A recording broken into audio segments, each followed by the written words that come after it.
Hello, and welcome to On Sabbatical with Dr. Crystal.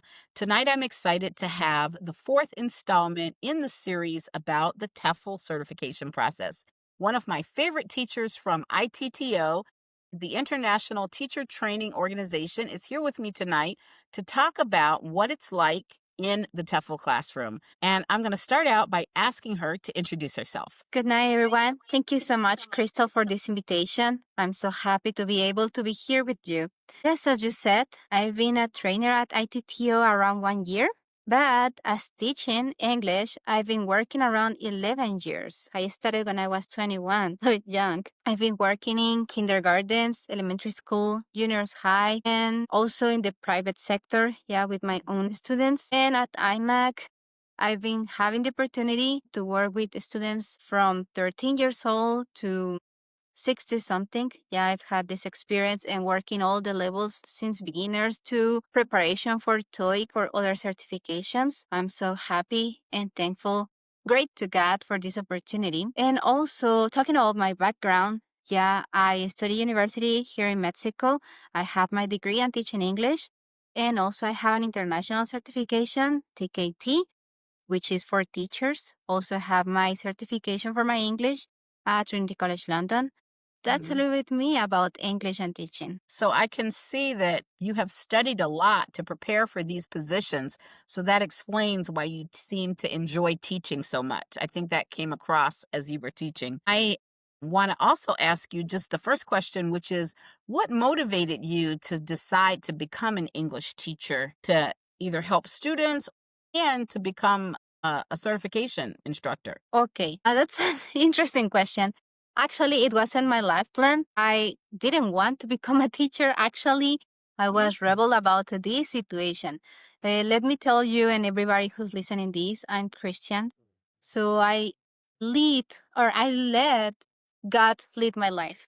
So when I was looking for something to study and asking him, what should I do? He was pushing for English because he gave me the opportunity to study English since I was in kindergarten. And I already had experience working and I had like a little course about teaching with kids. But it wasn't my plan that to become like a certificate teacher. Yes. But he pushed on that way. Yeah, so I ended up on the university without realizing it and then working on this field. And I have to say that I love it. Yes. Since I was young, something that I'm sure God gave on my personality is that I love and I enjoy helping people, listening to them, explaining things. Yes. So teaching is a way to not only share knowledge, yes, but to be part of the life of your students, make an impact, yes, and help them with their life. So of course, it's on you to be a good impact or not and to help them. So being guided by God, I consider that I want to be a good impact on them and help them with their life goals. So that's how God changed my mind and I started teaching. And talking about like being a trainer, that was an opportunity that was given to me like 2 years ago. Yeah, my principal at IMAC asked me if I was interested in becoming a trainer at ITTO. It was a surprising offer. I never thought about it. I didn't have like any trainer or how to train future teachers, but it was an interesting opportunity. So I accepted. So they gave me the book, the course, so I could like check what was going on there. And reading the book, I noticed that everything that I studied at university and was already doing in classes was there. It was nothing new for me.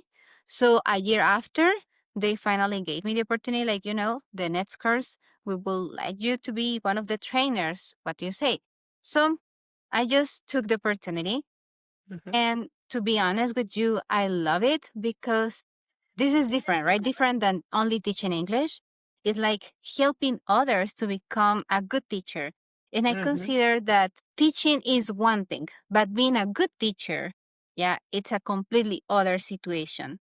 So if I can help somebody to overcome difficulties and guide them in their process and clarify questions and doubts they might have, as I had when I was starting to be a teacher, I love it. So Mhm. that's why I took the opportunity. And after a year, I can't believe it's already a year. I'm so happy to be doing this. Mhm. Mhm. Yeah, I think that makes a lot of sense. When you feel like there is an underlying important meaning to why you're teaching or what you want to see happen in the lives of your students, it's not just a grammar lesson. It's not just how do they become more fluent or how do they become more confident in their speaking. Like you are looking at how do you inspire them or empower them in terms of transforming their whole life, what the education, what the language skills are going to be able to lead them to. It's much, much Exactly. deeper. Yeah. And that is very inspiring. I think a lot of people who teach, they pick a subject that like makes sense to them or that's easy for them or fun for them. But I think one of the goals to be successful as an educator has to be the desire to see your students' lives also improved and transformed, because there Yes. are times when teaching is tough. Most people, you're not I don't know anybody who goes into teaching for the money, even so there has to be a deeper like benefit to you of what you think is going to and it's very rewarding to see people achieve their dreams as well. It is. It is, as you said, right? I always tell other colleagues, like, if you're a teacher, you're not here for the money. Definitely not. Yes. Mhm. But yeah, I completely agree with you. The best Mhm. reward that I've had through these 11 years is see my students enjoying the lessons, liking or loving the language, becoming fluent, overcoming fears. One Mhm. of the students that I remember, and I'm so proud of her. I remember that when she started the course, I always ask my students when I have new students, they're like, okay, tell me what's your reason for studying English, right? And what Mhm. are your goals after you become fluent on English? And I Mhm. remember this girl, a lady about around 4 years. She told me like through her life, she was never able to speak English, right? And she Mm. was bullied also by her brothers. Yeah, like you're not like us, you cannot do this, you're a dummy, etc., etc., etc. So Mm. she got the opportunity from her company to study English, and of course she was kind of afraid. Yeah, Mhm. psychologically, like I cannot do this. Everybody says I'm not good at this. I've tried several times and I can't. She was like dealing with this set of mind. But she took the opportunity and she told me, I want to prove them that they are wrong, that I can do it. And I told Mhm. her, like, definitely you can do it. And I will help you with this, right? So through the levels, one day she traveled to Colombia, Spanish speaker. But when she came back, she was so happy because at the airport, she met American people and she was able to establish a conversation with them.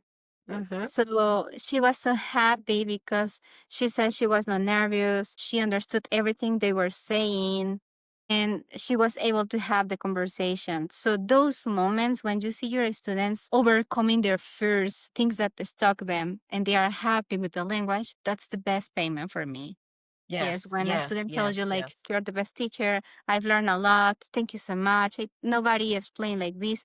Like not trying to seem like I'm showing off. Like that's what is the best reward for me. Mhm. Like recognize my students learning something and being grateful about that. That's the best thing. And the love of learning. I mean, I know for me, one of the reasons why it was easy for me to make the decision to take the certification course, I had teaching experience and I absolutely love language and books and words. I grew up in a home where there were books everywhere. My mom was a middle school teacher. She worked in a literacy program to make extra money in the summers and she tutored people. She was also a musician and a music teacher, but they Mm, take those programs out of the schools because the schools don't have the money for them. And so she mm, just kind of fell into reading. But her first love or her first job was as a music educator. And that love of being able to read and get knowledge and even reading for fun and reading for entertainment is such an important skill to have more than one language. There are people who yes, are learning two and three and four languages sometimes. So we're seeing how your life can be enriched by being able to speak, another language. Well, I exactly. want to get us into talking about the TEFL course. So the first question I have is what is a typical day for you teaching the TEFL course? Like what do you think is important in terms of what you do as a teacher for the TEFL course? And then later I'll ask you about what about the student's typical day? Okay, a typical day. Okay, working at ITTO, yes, I work 5 hours. So, as teacher, you expect your students to read the topics for the day. Yeah, because it's a lot of reading, you know that. Okay, so what you expect as trainer like your students have read the topics so you can apply in the class the activities, yeah, and just like answer questions, clarify doubts. That's like the ideal day where you are talking the minimum, yes, and letting your trainer and your trainee, sorry, doing the activities and just clarifying questions with you. But in a real day, it's not so common that students read. Mm-hmm. So I end up like explaining the topics. Yeah. I must like know what is the topic of the day and remember also my experience in important technical things. So what I usually do on my regular day is like explaining the topic and giving examples, sharing my experience. That's something important in the TOEFL course. That's why we trainers are there because we can share with you through our experience how real life is based on what you are learning, right? In the knowledge you are sharing with you. And monitoring, yeah, we are there to guide you. So usually I answer plenty of questions. I remember when kids are young and they ask you like why this and why that, etc. Because trainees also have a lot of questions. Through some because experience, others because they have zero experience, others because they have never studied anything related with the topic, others because they are curious, etc. We have different backgrounds for our trainees. So usually it's like explaining the topic, answering question, guiding, okay, project activities. Mm-hmm. And the most, what is the right word? Important hour for me, maybe, is the last one where trainees are lesson planning, right? Where they are using everything they have studied so far to prepare for their practices.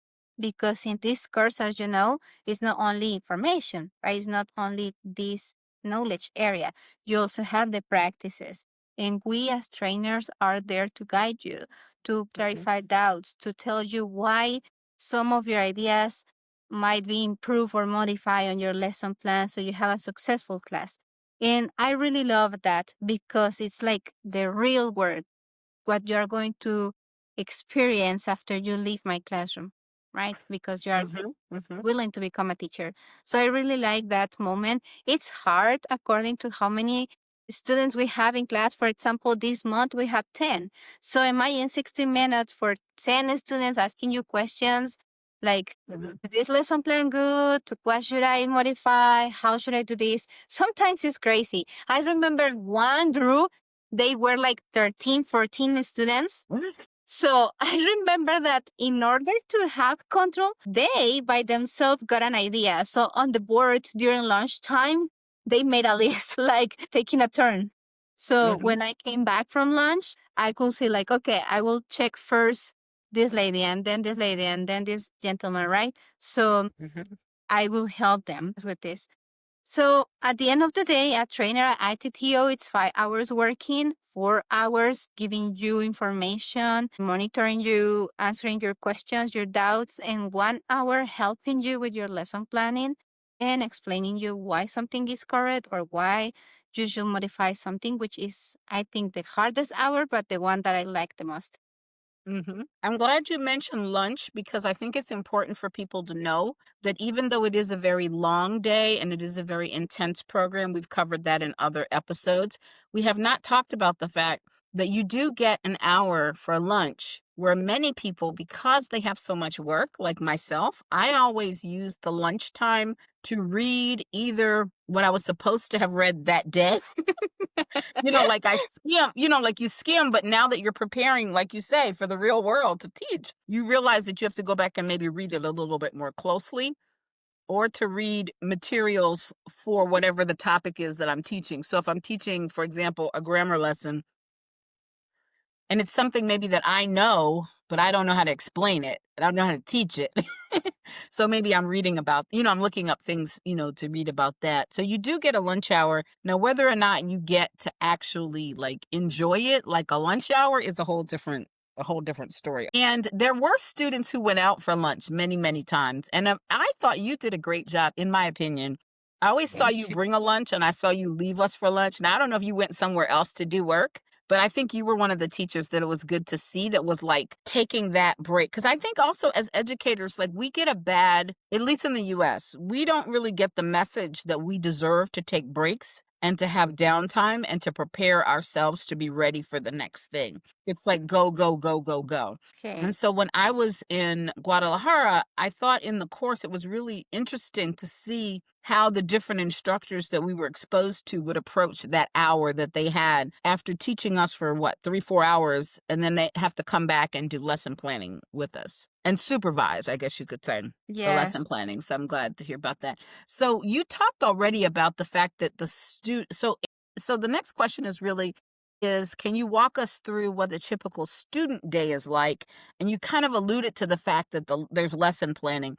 But what do you think the students, especially people who are getting ready to go? And I actually already know for a fact there is at least one person who is coming to ITTO next year in 2026, is already enrolled Woo!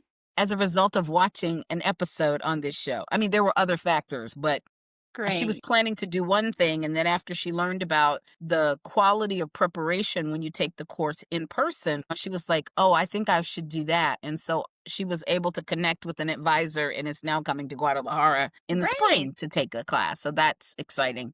So what do you speaking to other people, who might be planning to take the online course where you just watch videos and you take a test, they are thinking about maybe I should do it this way. What is the typical day like for the students who are taking the TEFL course? Okay. First of all, I have to say that this TEFL course is intense. Okay. I studied at university almost 4 years to become an English teacher. And Mhm. this course is 4 weeks. Okay. So you can see the difference, right? In intensity. So if anybody who's watching or listening to this video, please keep on mind that it's going to be intense. Okay. Prepare your mind and your body to work Mhm. hard for 1 month, but you will like it. Yes. Mhm. Um, well, at the school classroom, you will be like 9 a.m. to 1 p.m. doing projects. Yeah, working with your classmates, listening to your teachers explain topics, clarify questions. Then you have lunch time that I hope you take your lunch time because, as you said, Crystal, it's a lot and you're tired, right?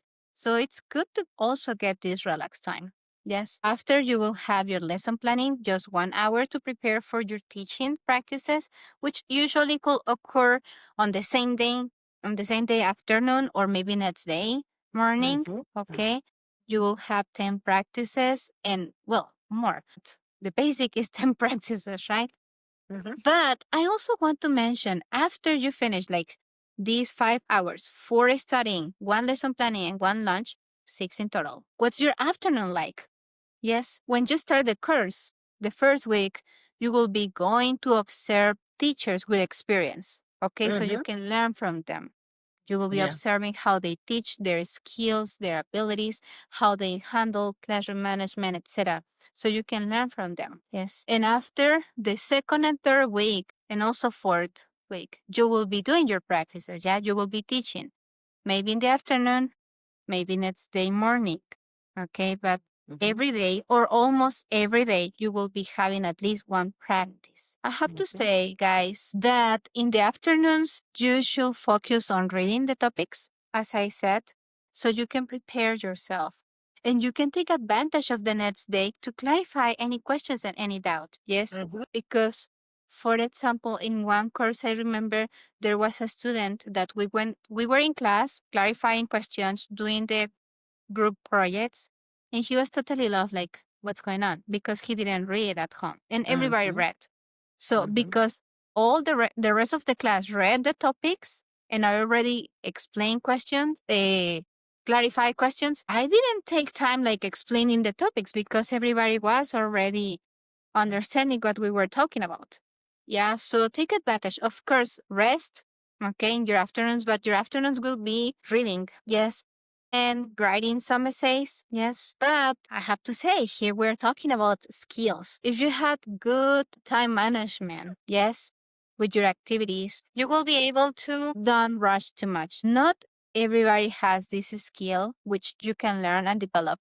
I remember two students, yes, from ITTO that now are my colleagues. They are teachers at IMEC, and they had really good time management skills. So they left ITTO classrooms, they went home, read their topics, maybe come back for teaching. But they always told me, like, I don't know, I go to bed at 10 and I don't have to worry about anything else. Only two over 1 year. So they had really good time management skills, but you can do it. Okay. But yeah, if you're not the best on time management skills, which I have to say I'm not the best on my own time, in class I am, but on my own time I'm not. So I understand that maybe you spend the time like getting ready for your practice teaching or your time preparing for the next day. Yeah, so you will spend your afternoons also immersed on the course activities. Yes, don't make the mistake of coming with the thinking that you will spend the afternoon like tourism. Yes, and going party because I remember also an former trainee who liked to party. So I remember that constantly on the WhatsApp group, he was like, "Hey, who wanna go to this place or to this place or to this place?" Of course, there will be moments where you can explore the city, etc. But come with the idea that I'm going there to study and maybe spend 12 hours of the day studying in different ways. But that's what a student day usually looks like.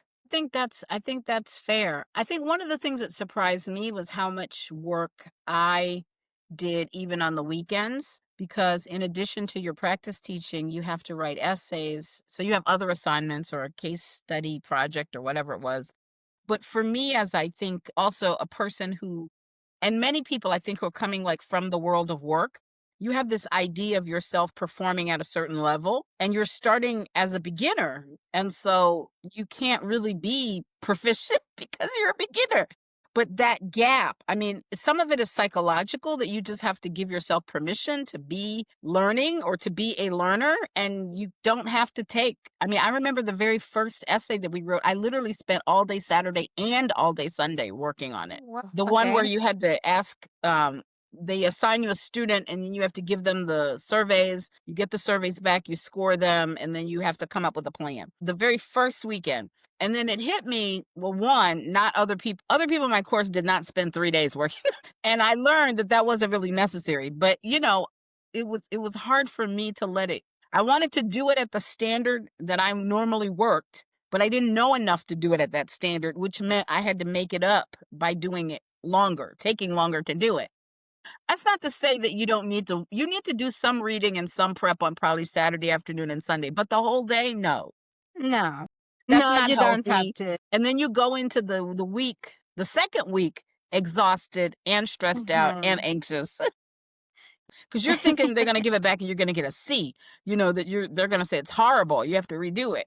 That didn't happen. But I'm Yeah. just saying, in your mind, you're thinking like the worst. I want to add something like now that you're saying like give permission to your in your mind like to be beginner. Yes, sometimes I've noticed trainees comes with the set of mind like I'm a professional, yeah, I know a lot. Mhm, Maybe I'm a native speaker. mhm, Yes, and they come with this like proud on themselves, which is good, but it's maybe going to interfere with your learning, right? Because it's not the same. I always tell my students, it's not the same speaking the language than teaching the language. Yeah, mm, it's totally different. You need different skills and different knowledge. If you ask me to teach you Spanish right now, I will say no. Yeah, because I speak Spanish, but I don't know how to teach Spanish. It's totally different thing, right?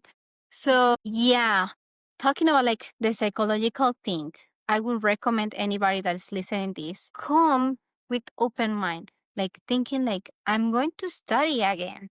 Yes, I need different skills from the one that I use at my work, at my job every day. Okay, mhm, skills that maybe I haven't used in 5 years, in 2 years, in 10 years, in 20 years. I don't know. Okay, because they are different skills yes, and different areas of the brain that we're using. And also, don't let your mother tongue blind you. Like, I already speak English. That's enough. Yes, because you are relearning your own language, right? And you you won't let me lie about this. Like, you need to relearn rules. You need to relearn like pronunciation and realize things that you do every day, but unconsciously, right? For example, yesterday we were talking about like voiced and voiceless sounds. Yeah, how it's the vibration here or not, and the air that we breathe when we pronounce a letter. It was so funny seeing the reaction of one of the actual trainees because he was doing the exercise that I told them, so they realized the difference on these sounds. And he was like a little kid discovering the world. It was so funny. Like he was like, "Oh, that's true. Yeah, I do that." And he was like discovering this part. Yes. So I love his reaction because he was like self-discovering, right? And his language and things that he automatically do without thinking about it. Now he understood it, like realizing like, yeah, we do this, right? So that's a recommendation. Come open mind, come thinking that this is something new. I don't know anything. I'm here to learn and to rediscover my own language. Exactly, exactly. So well said. So well said. Our next question is about the balance between theoretical things in the course and practical things in the course. And I know we've touched on practice teaching a little bit. Can you talk a little bit more about when we say practice teaching, what is the student actually doing? And how does what we learn during the day, like the 9 to 1 activities, how does it support that or help with that? And then also maybe the micro teaching would be something to mention or explain Great. why we do it. Okay, perfect. As you say, we have the theoretical area and then practice, right? Because only with information here, we won't master anything, right? We can spend all our lives in college, but if we don't practice, maybe we can have a master, a PH or something, but it doesn't mean that we are good on something. So you need to practice what you are learning. So in classroom, you learned methodologies. Yes, you learned skills that you need to pay attention on your students. You learned techniques and suggestions, yeah, how to apply different activities. For example, we talk about the 4 skills that every language has, like reading, writing, speaking, and what am I missing? Listening. Listening. Okay. Yes. And how to help your students to be successful developing those skills on a new language, right? Yes. So in classroom, you learn how to do this. We suggest you activities. Okay. So in the 9 to 1 p.m., we are not just giving you information. Previously, I mentioned projects, yes, which are activities that you usually do in pairs or groups where you're actually like planning an activity, analyzing a book. So, from the teacher's perspective, right? Like if I'm in a classroom, how will I apply this? How will I teach this? How will I use what my teacher told me? For example, right? Like reading, reading a skill. Of course, everybody, no, sorry, of course not. Not everybody knows how to read. Yes, but that's one of the skills we have when we speak a language. So, of course, we want our students to be able to read in English and understand what they are reading, right? Yep. So, in class, you will learn different sub skills like skimming, scanning, yeah, or like reading comprehension, etc. So you will learn what are these sub skills and what kind of activities you can apply in class so your students develop this. Okay, we're gonna give you examples. Like for example, guys, this I don't know. I give you 5 seconds. Recognize this. And after you do it as trainees, we can tell you this is skimming because blah blah blah, right? Can you give me an example?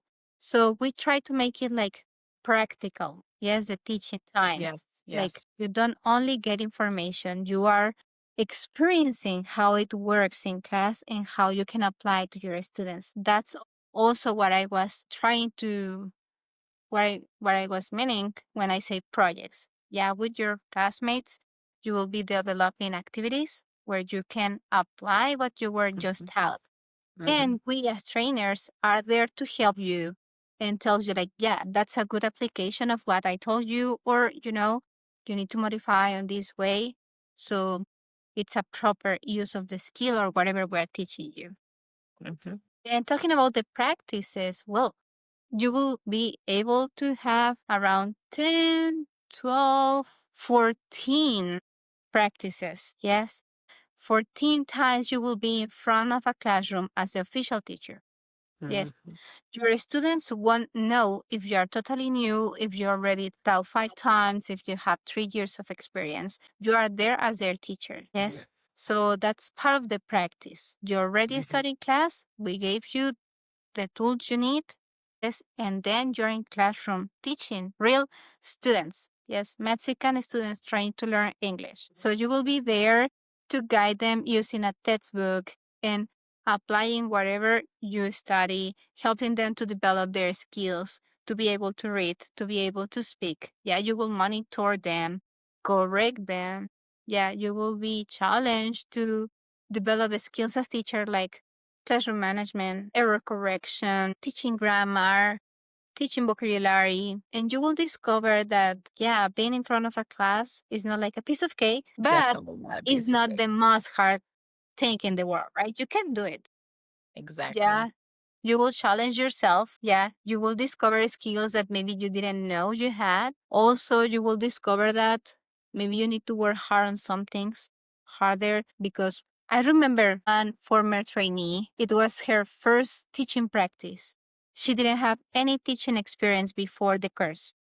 Mm. So at the end of her teaching practice, I gave her feedback.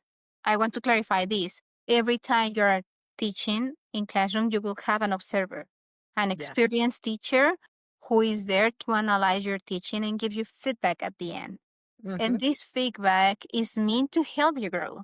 Okay, so if you are listening this, please be open mind to receive any feedback because this is to help you grow and improve as teacher. So this lady was her first teaching experience in her life. Yes. Mhm. I gave her feedback, what she could improve, what she did good. And later on, through another colleague, another trainer at ITTO, I learned that when she arrived to the classroom, she was so mad and she was actually crying because she disagreed with me and she was saying that what I told her was not proper and she did the things and she was complaining, right?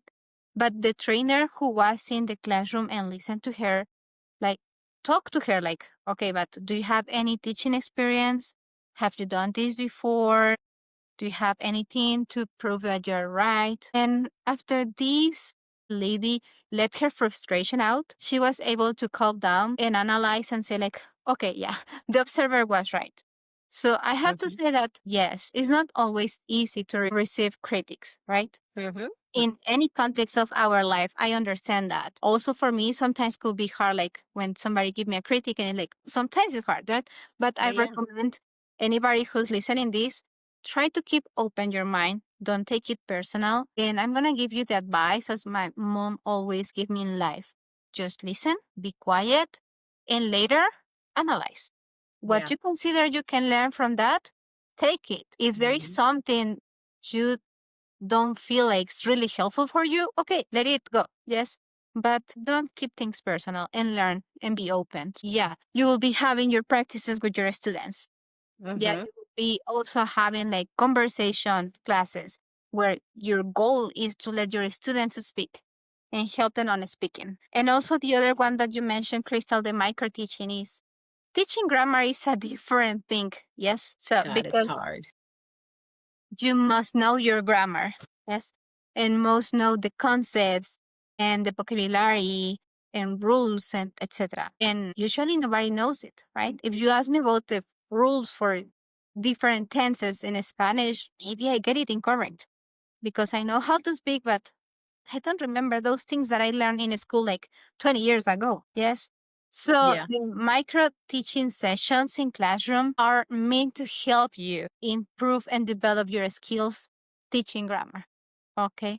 So every trainee will get assign different grammar topics so you can prepare beforehand, search on internet, use books, grammar books to understand that grammar topic and be able to present it. So the micro teaching is meant to be a safe environment and safe place for you, yes, to be Mhm. teaching grammar. Your students will Mhm. be your classmates. Okay. Mhm. Mhm. Your observer will be your trainer who is there to help you. Mhm.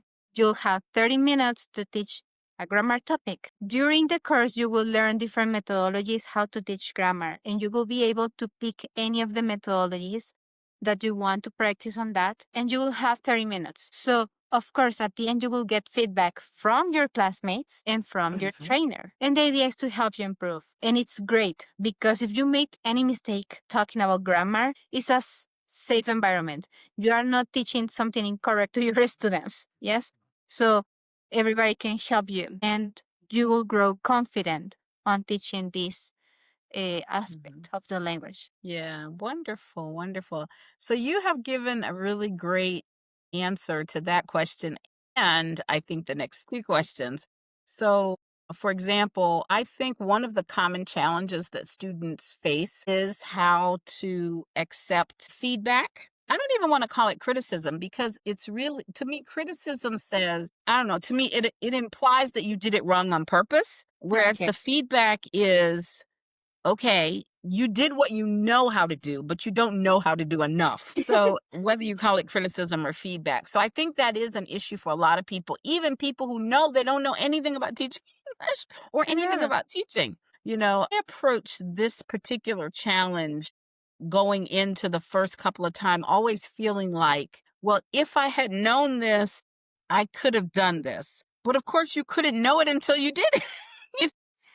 So Yeah. I didn't necessarily feel like my feelings were hurt or like disappointed in my performance, but every session, I don't know if you recall this because you had so many students. My first 3 or 4 were always level 1 classes. I had more, like you're supposed to get a range and they're supposed to be all mixed up. But I did so there it's like 1A, 1B, 1C, whatever, and then 2A. So I think I had like a 1C, 1A, 2A, and then a 1B. So basically my first 4 turns. So and I don't speak any Spanish. You're not supposed to speak Spanish in class. But it's very helpful if the students are speaking Spanish that you could say something like, like stop. I mean, I know. so long story short, it was the type of experience in the feedback sessions where it's like I feel like I could have done these things if I wasn't so thrown off by the fact that there was like they don't know any English. They just really don't know any English, which is Yeah. crazy because they're literally in class to learn English and I'm expecting them to know English. Yeah. So I had a lot of fun, as I got better and as I began to get comfortable with level 1 and level 2 students, I began to realize how like crazy that thinking was. But at the same time, these are, I think, unexpected things that, like, you're already in an intense class. You already have spent all this time lesson planning. The lesson plan that you have isn't working because it's really, they're just not there yet. And you can't make them be there. Or you have 4 or 5 students and only 2 of them can do what you have prepared because, and those 2 are really not level 1. They just are taking a level, they're just starting at level 1. So I I had know. that. And I'm Yeah. glad you mentioned that because one of the teacher skills you will develop with the time is adaptability. Yes. Hmm. And being able to improvise in a way. Yes. So you have your lesson plan. Sometimes you need to adapt or modify your lesson plan according to the needs. Yes. And sometimes you need to improvise, like completely change something, right? And the first times, of course, that blows your mind. You might get scared. I don't know. But with the time, you will develop the skills. Okay. Hmm. Hmm. And I Yeah. would Yeah. suggest to any maybe possible students that are listening this, yeah, to get ready, right? As I said, be open mind and get ready to experience a lot of different things. Yes, be Mhm. challenged your patience to encounter a change of plans like one day before or 2 hours before maybe. It doesn't mean that it's going to happen all the time, right? but Mm-hmm. maybe it could happen. Yes. Mm-hmm. Mm-hmm. And yeah, it's a challenge, but little by little, you reach your goal. As I mentioned before, right? Like I started teaching when I was 21 already. No, sorry, not 21, 19, because I have been teaching like 11 years. Yes. So, of course, when I was 19 and now I'm 30, after all these years' experiences, if I were able to see like a recording of my first teaching lessons, I'm sure right now I could say like that was wrong and that was wrong and that was yes. But that's how you learn. Yeah. Yeah, yeah, Through exactly, experience. exactly, And of exactly. course, in real life, not only in teaching, we learn more from our mistakes than from our success. Yes, So yes, keep that in definitely, mind. definitely. Well, I'm looking at the time and we have covered a lot of things that I wanted us to talk about. The one question that we didn't really address in any way that I wanted to get your opinion on is for that woman over 40 who's like sick of her job, whether she's never taught before, or maybe she was a teacher and she started that job in the US. But she wants to learn to teach English, to get certified to teach English so that she can take a year abroad teaching in another country. What advice would you have to that woman who is thinking about doing this and making a career change as a way to be able to travel and experience like a new culture, particularly Mexico and Guadalajara? You definitely will have the opportunity to teach in Guadalajara if you take the class at ITTO. But if you take the class somewhere else, you'll get a chance to teach in that country. So Mhm. either way, this idea of using this transition, this certification process as a way to kind of create a new chapter, in another country. And what are your I don't know, opinions or advice for that woman tonight? Okay, first of all, I will say don't idealize the idea, right? Don't romanticize the idea. Because Mhm. I've seen some students at the course that they think it will be easy. Yeah, as I mentioned before, they consider like, I'm English speaker, I can do this. But as already mentioned, you need Mhm. a lot of skills, yes, and know your language. So it will be a challenge. So be ready to challenge yourself again. Yes, to go Mhm. out of your comfort zone. It will be a great experience if you're open. If you're open, it will be a great experience. You will get to know a lot of people. When you teach, you're working with people. You're not working with humans. You're not working with paper or objects. And that makes your day wonderful. I love Mhm. teaching because every day is different. Even if I teach the same topic different days, Mhm. every day is different because it's different students, different reactions, different Mhm. questions. And Mhm. even if the same activity, the procedure or the results are different. So you will enjoy it, but it's going to be a challenge. So don't idealize. Be Mhm. open to learn. Be patient. Yeah, Mhm. because I've met in my life some native speakers that they take this idea like travel and teach, but they don't take any course. They just apply to be a teacher because they are native speakers. And sadly, around the world, plenty of schools hire you because you are a native speaker, but you don't have any certification on teaching, right? So it becomes hard and tiring and frustrating because it's not the same as speaking that teaching, right? So be ready, okay, to maybe not find the best job opportunity easy, yeah, quickly. Sometimes people idealize that teaching English around the world, you will earn a lot of money. It depends the country. It depends the school you're applying to work at. Yes, it depends your skills also. You could Mhm. earn good money or maybe not as much as you're thinking. Yes. As I said Mhm. at the beginning, English is not to make yourself rich, but you will enjoy it. You will become rich in different areas, not money, but you can love Mhm. it. Yes. So it will be a great experience if you're open to let the things surprise you. I will say that be open to surprises, be open to be out of your comfort zone. Of course, you're going to experience challenge, but you can Mhm. overcome them with patience and keeping in mind your goal. Mhm. I'm not 40 yet. Yeah, I'm 10 years apart from that. Mhm. But I'm also thinking on traveling to another country and teaching. So I know it will be a big challenge, right? Because it's a different culture. Oh, yes, please, please, guys. I've met a lot of people, foreigners coming to Mexico, and I don't know why, but they have this set on mind that they want the things done exactly as usually happen on their country. Rules, laws, treatment. Please keep Mhm. in mind that you are the external factor. You are going to a different country, different social rules, yes, Mhm. different environment, different everything. So be ready to have a shock with culture also, okay? Mhm. But if you're open to that, with the time you will enjoy it. Yes, you will enjoy it.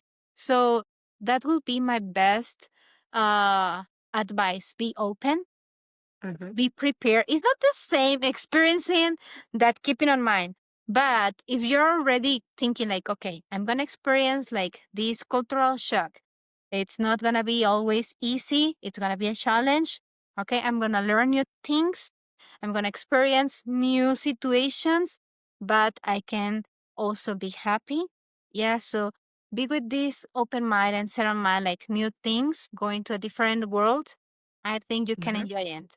Another Wherever. country, South America or Europe or whatever, consider that you're not in your own country. So you will have to discover how things are done there and you Mhm. need to adapt to that. Yeah. So I do think as we travel, I believe also keeps you mindful. It makes you become self-aware of these things that are annoying you or that are irritating you that you think it's maybe because of your country or your culture or because you don't speak the language or whatever, but it's not necessarily that. But yeah, thank you so much for reminding us of that. That's really wonderful. So my last question for you tonight is, do you have anything else to share with the audience? Is there anything I didn't ask you about, things that you thought that you wanted to say that were on your mind? This is your chance to say that.